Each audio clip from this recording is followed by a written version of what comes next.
नमस्कार, मी मधुरा। आज काय बनवूया या जगातील सर्वात कठीण प्रश्नाचं उत्तर सोपं करायला मी आली आहे। चला तर मग सुरुवात करूया। आज काय बनवूया? पुरणपोळी कशी बनवायची ते बघणार आहोत।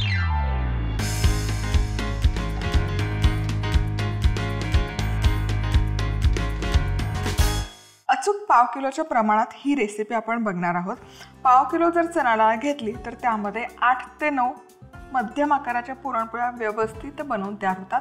आणि ही पुरणपोळी बनवताना कणिक मळताना यामध्ये तेलाचा अजिबात आपण वापर करणार नाही, तर पाण्यामध्येच ही छान अशी सैलसर इलास्टिक कणिक आपण कशी मळायची ते बघणार आहोत। तर सगळ्यात आधी इथे मी घेतलेली आहे पाव किलो चणा डाळ। आता ॲज युजल डाळ स्वच्छ धुवून घ्यायची।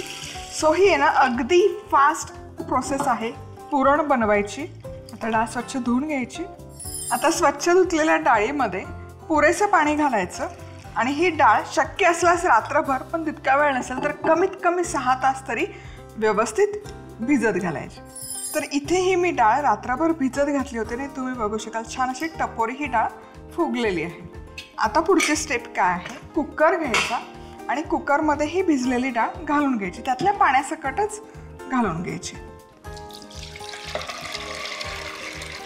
आता जेव्हा पुरणाची डाळ आपण शिजवतो ना तेव्हा त्याला कट पण आपल्याला काढावा लागतो, तो आमटीसाठी। त्यामुळे हे डाळ शिजताना काय करायचं, याच्यावर 1 बोट पाणी राहील इतकं पाणी यामध्ये घालून घ्यायचं। थोडंसं पाणी आणखी मी वाढवते। वर फक्त थोडंसं आपलं नख बुडेल इतपत पाणी ठेवायचं। आणि आता यामध्ये घालणार आहे हळद। हळद घालणं अगदी ऑप्शनल आहे, पण हळदीमुळे पुरणाला ना रंग खूप सुरेख येतो, म्हणून मी घालते।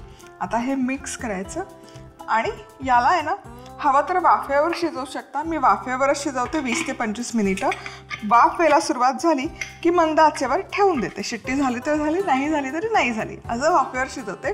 पण बरेच जण तक्रार करतात की डाळ छान शिजत नाही। सो यासाठी एक महत्त्वाची टीप आहे, एकतर डाळ भिजत घाला शक्यतो रात्रभर।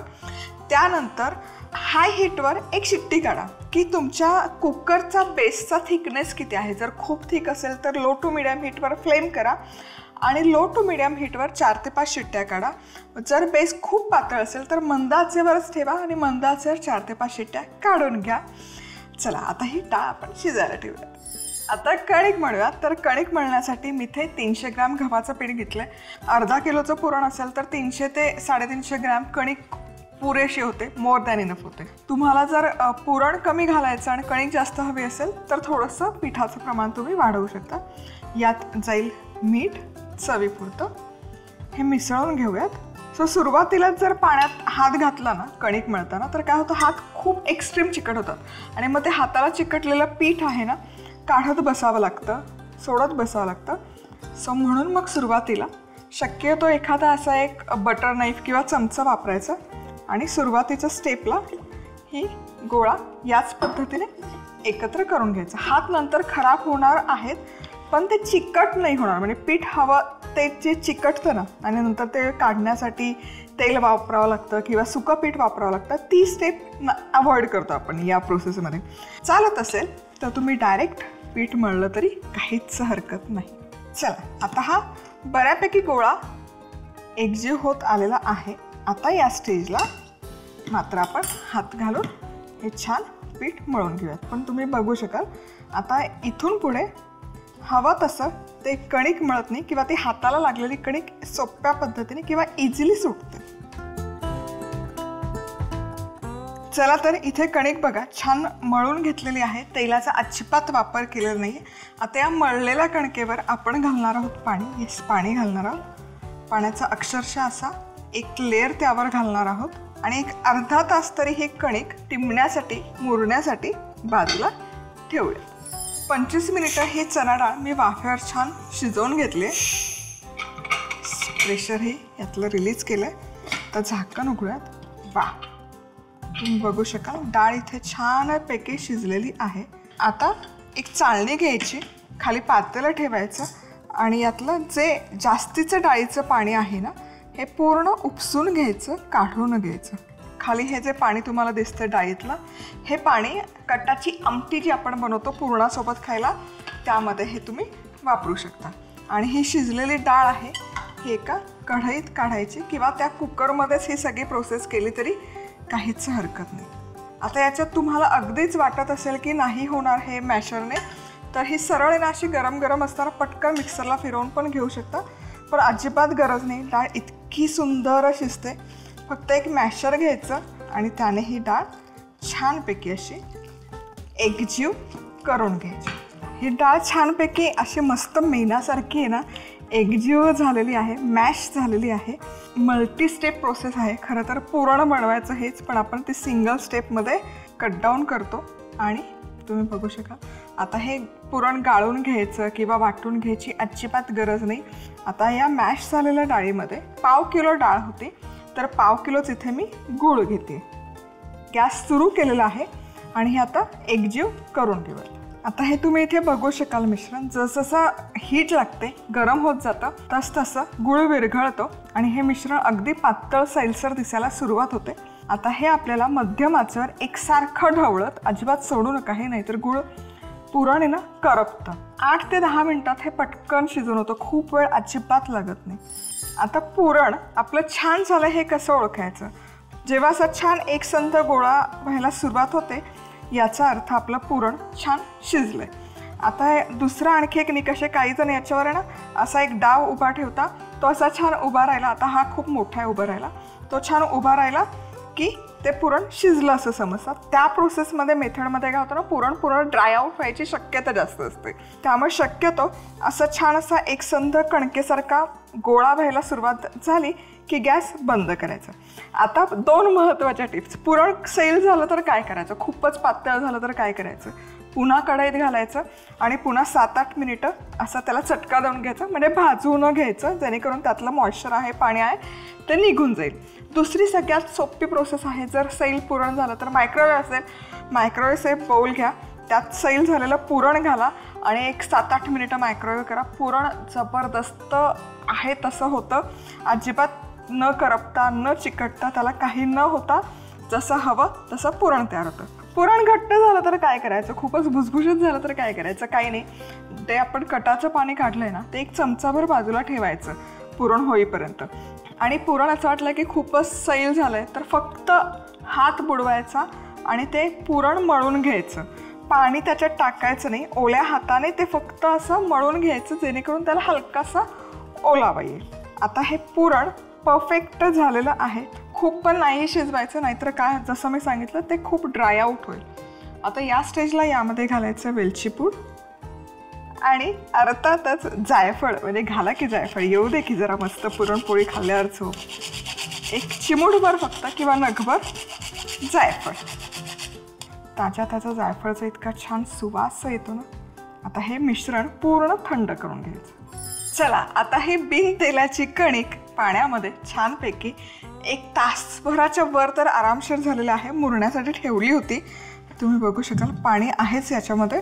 आता मात्र परात घ्यायची, ही कणिक काढून घ्यायची, याचे पाणी आहे हे देखील काढून घ्यायचं आणि तेल अजिबात न वापरता पाण्याचाच हात लावून बघा चिकटतोय का, अजिबात चिकटत नाही आहे. एकसारखी मौसूत करून घ्यायची, तिंबून घ्यायची. बघा कशी पांढरी शुभ्र दिसते कणिक. तुम्हाला वाटलं की ही हाताला चिकटते, पुन्हा हात ओलसर करा आणि मळून घ्या. पाण्याचाच हात लावून आहे ना, याच्यातून तुम्हाला हव्या त्या आकाराचे उंडे किंवा गोळे तयार करून घ्यायचे. आता इथून पुढे तेल लावलं तरी चालेल, पण गरज नाही आहे. छान अशी इलास्टिक होते बघा कणिक, बघा. आणि पाण्याच्याच हातावर याचे उंडे तयार करते. म्हणजे हा जो एक समज असतो ना की तेलाचा बचाबच वापर केला पाहिजे स्वयंपाक करताना, तर हा गैरसमज आहे. बरोबर 8 उंडे तयार झालेले आहेत. आता आपण पोळी तयार करायला घेऊयात. पुरण देखील तयार आहे. आपण अजिबात हे वाटून नाही घेतलेलं, चाळून नाही घेतलं, गाळून नाही घेतलं, तरी असं छान मेणासारखा मौसूत झालेला आहे. त्याचा रंग आणि टेक्स्चरही खूप छान आलं. सो ही अशी पूर्वतयारी केली ना तर पोळ्या पटापट लागताच भाजता पण येतात. पुरणाचे उंडे तयार आहेत, कणकेचे पण उंडे तयार आहेत. आता थोडंसं तूप किंवा तेलाचा हात घ्यायचा, हा उंडा घ्यायचा, छान तुपाने घोळवून घ्यायचं. याची एक छोटीशी वाटी करायची. खूप पातळ किंवा सैल कणिक असते पुरणपोळीची, त्यामुळे हवी तशी वाटी किंवा पारी होणं नाही शक्य, पण जितकं शक्य असेल तितकं हे स्प्रेड करून घ्यायचं. आणि मध्यभागी हलकंसं जाड ठेवायचं. तुम्ही बघू शकाल मध्यभागी जाड आहे आणि कडा हलक्याशा पातळ केलेल्या आहेत. आता हा पुरणाचा उंडा या मधोमध भरायचा. सैल कणिक आहे त्यामुळे हे छान असं कडा आहेत या जुळवून घ्यायच्या. आरामशीर प्रोसेस होते. आणि हे जास्तीचं पीठ आहे हे काढून घ्यायचं. हलकंसं हे दाबून घ्यायचं पुरण. आता मात्र पिठामध्ये हे घोळवून घ्यायचं उंडा. हवं असेल तर तांदळाचं पीठ वापरलं तरी चालेल, पण मी इथे गव्हाचंच पिठाचा वापर करते. आणि ही पुरणपोळी छानपैकी लाटून घ्यायची. तुम्हाला हवी तशी हवी तितकी पातळ जाड पोळी लाटून घेऊ शकता. चला आता पोळी भाजून घेऊयात. तवा गरम केलेला आहे. गरम गरम तव्यावर गरम गरम पोळी. गॅस मात्र हलकासा हाय हीटवर आता करून घ्यायचा. पोळी टाकताना मंद आचेवर करायचं तवा तापलेला. आणि मग हलकीशी आच वाढवून घ्यायची. आणि अजिबात पोळीला टच करायचा नाही. भाजत असताना छान त्यावर आहे ना वरच्या बाजूने हलकीशी ती कोरडी कोरडी होऊ दे, त्यावर छान बुडबुडे येऊ देत आणि मग आपण पुढची स्टेप करूयात. चला तुम्ही बघू शकाल पोळी आहे ना हलकीशी फुगायला सुरुवात झालेली आहे. आता या स्टेजला ही उलटवूयात. पहा तरी छानपैकी मी आहे ना व्यवस्थित पातळ अशी लाटली आहे. अजिबात जाडजूड केलेली नाही आहे. आता उलटवूयात. याला तूप लावून घेऊयात. पोळी आहे ना गरम गरम पुरणाची पोळी खाणार असाल तर अर्थातच गरम गरम ताटामध्ये घ्यायची काढून. थोडा वेळाने खाणार असाल तर मात्र अशी जाळीवर ठेवायची. छान थंड करून घ्यायची आणि मग असती भरायची डब्यामध्ये. गरम गरम भरायची नाही, नाहीतर त्याला घाम फुटतो. पुरणपोळी करण्यासाठी लागणारं साहित्य: 250 ग्रॅम चणा डाळ, पाव चमचा हळद, 250 ग्रॅम गूळ, 1 चमचा वेलची पूड, चिमूटभर जायफळाची पूड, 300 ग्रॅम गव्हाचं पीठ, चवीनुसार मीठ, पाणी, साजूक तूप. चणा डाळ स्वच्छ धुवून घेत रात्रभर किंवा साधारण 6 तास भिजवून घ्यायची. आता कुकरमध्ये डाळ घालायची आणि थोडीशी हळद घालून शिजवून घ्यायची. आता तेलाचा वापर न करता कणिक भिजवून घ्यायची आणि अशा पद्धतीने पाण्याचा लेयर घालून मुरवायला ठेवायची. आता शिजवलेल्या डाळीतलं पाणी वेगळं करायचं आणि डाळ मॅश करायची आणि त्यात समप्रमाणात गूळ घालायचा. असा एकसंध गोळा होईपर्यंत हे मिश्रण शिजवून घ्यायचं. आता वेलची पूड आणि जायफळ घालून हे मिश्रण गार करून घ्यायचं.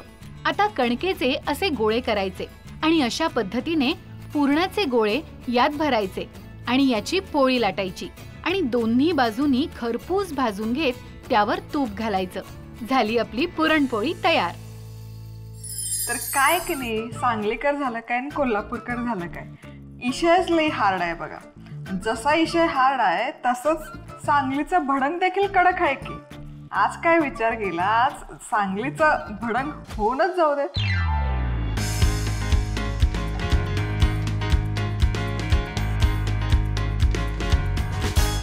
तर सगळ्यात आधी सांगलीचं भडंग आहे त्यामध्ये अख्खा लसूण असतो. सो अख्खी लसूणची कांडी घेते. अशी एखादी बॅग घ्यायची, पुटली घ्यायची आणि मस्त असा बत्ता घ्यायचा आणि याच्या पाकळ्या मोकळ्या करायच्या. लसूण फार सोलायची गरज नाही आहे.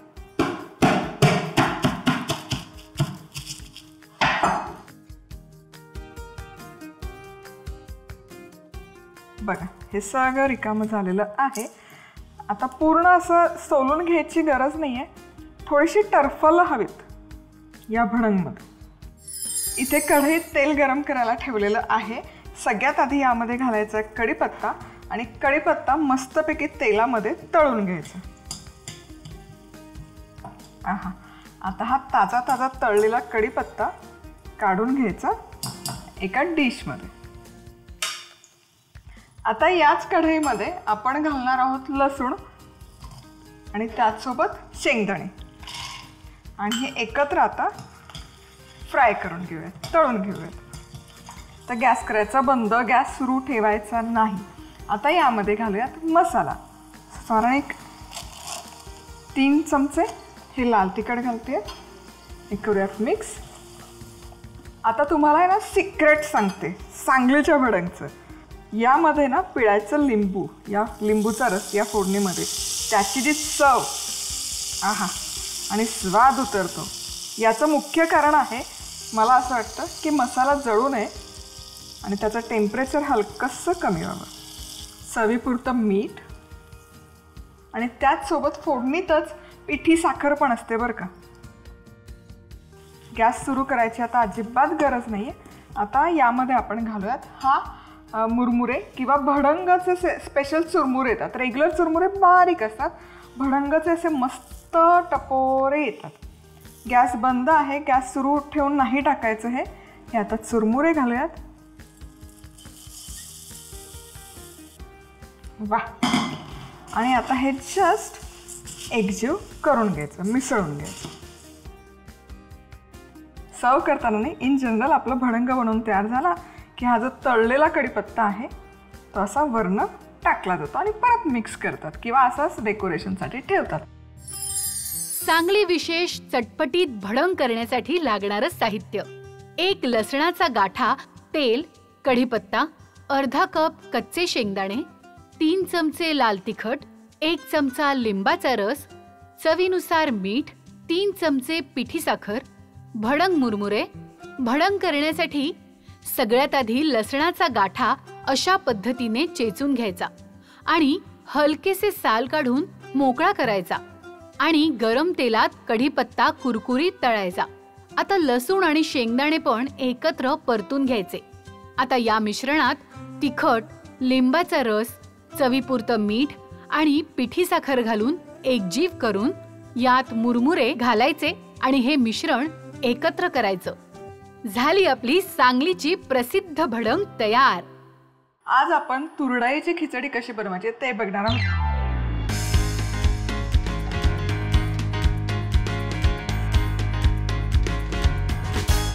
खानदेश स्पेशल ही डिश आहे. तोच मसाले भात, पुलाव खाऊन कंटाळा आला तर ही मस्त अशी वेगळ्या चवीची खिचडी नक्की बनवून बघा. तर सगळ्यात आधी कुकरमध्ये तेल गरम केलेलं आहे. यामध्ये जाईल लसूण बारीक चिरलेला, त्याचसोबत तमालपत्र आणि लसूण हलकासा परतून घेऊ. लसणाच्या फोडणीचा सुवास असा खमंग दरवळतो ना.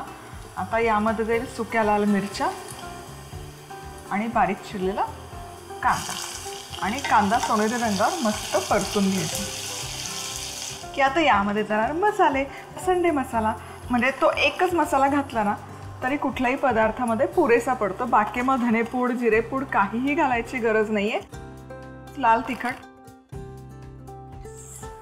यामध्ये घालूयात हळद आणि मीठ, करूयात मिक्स. यामध्ये घालूयात बटाट्याच्या फोडी. येस, खानदेशी खिचडीमध्ये बटाट्याची फोड आवर्जून असते आणि त्याच सोबत खूप सारे शेंगदाणे. आता हे करूयात मिक्स. हे व्यवस्थित मिक्स झालं आहे, मसाल्याचं छान कोटिंग आलेलं आहे बटाट्याला. आता इथे मी काय केलं, 1 कप तांदूळ आणि अर्धा कप तुरडा एकत्र घेऊन स्वच्छ धुवून घेतली. भिजत घालायची अजिबात गरज नाही. आता हे डाळ आणि तांदूळ यामध्ये घालून घेऊया. घालूयात पाणी, चवीपुरतं मीठ, करूयात मिक्स. झाकण लावायचं आणि मध्यम आचेवर 10 मिनिटं मी वाफवून घेणार आहे. शिट्ट्या काढणार असाल तर मध्यम आचेवर 2 शिट्ट्या काढून घेऊ शकता. ही खिचडी छान मी वाफवून घेतलेली आहे. आता चेक करूयात. आहा, क्या बात आहे. तुम्ही बघू शकाल मस्त दिसते खिचडी. राईसही छान शिजलेला आहे. कायम आपण कुकरमध्ये जो पदार्थ करतो ना त्याला एक असा मिक्स द्यायचा म्हणजे तो मसाला आहे तो छान असा सगळीकडे कोट होतो. मऊ पण नाही झालेली, खूप मोकळी पण नाही, परफेक्ट जशी हवी तशी शिजलेली आहे. आता ही खिचडी कशी खायची? ही खिचडी कढी, पापड, सॅलडसोबत सर्व करायची. भन्नाट लागते. पूर्ण स्वयंपाक करायचा कंटाळा आला ना तर ही खिचडी नक्की बनवून बघा. पुन्हा भेटूयात अशाच मस्त आपल्या पारंपरिक पदार्थांसोबत. तोवर मस्त रहा, खुश रहा आनंदी राहा आणि सगळ्यात महत्त्वाचं खात राहा.